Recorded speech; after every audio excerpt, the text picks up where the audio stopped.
Life on Earth began as a simple cycle of chemical reactions in a bubbling primordial pond. 4 billion years later, those chemical reactions have spread across the planet and have become so complex that they can think and talk like me. But something new is happening. Connections between computers have spread worldwide, forming a dense electronic web.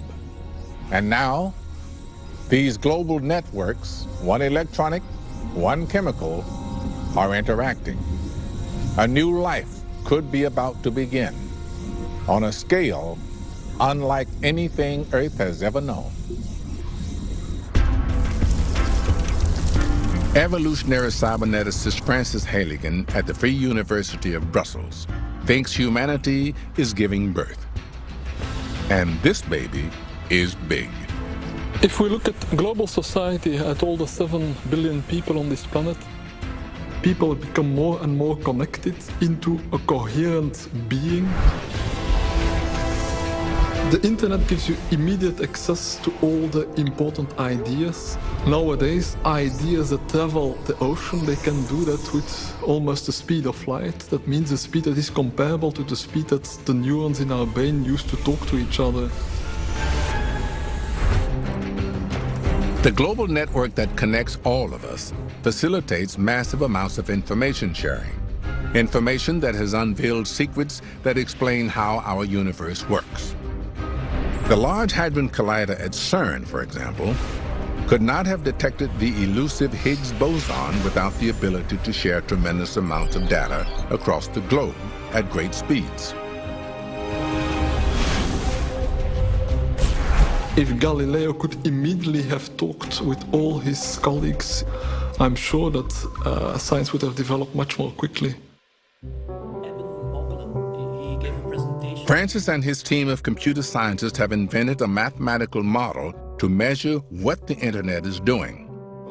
Their goal is to find out whether it is becoming a global brain.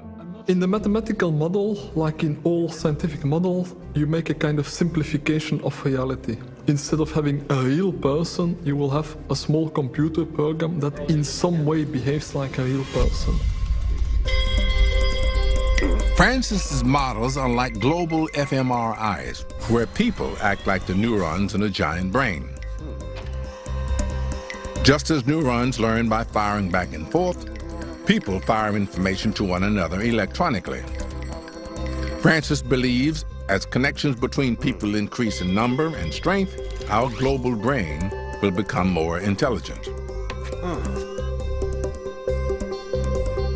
You see that the network of connections, it's getting better at what it needs to do. New connections are created, old connections that are no longer useful disappear, and the whole thing is constantly self-organizing. Francis's work has shown him that our global brain is adapting, learning. Humanity and the internet are merging to become a giant living being. He compares this beginning of global life to the beginning of life for his 9-year-old daughter, Nia. This is a picture of Nia in the womb. She had a rudimentary brain, but the brain was basically a bunch of cells. There was no interconnection. Learning and experiencing over the months and the years to find what are the right connections. She started out as this bunch of cells, but then she gradually developed into smart, intelligent, adventurous little girl that likes to climb in trees.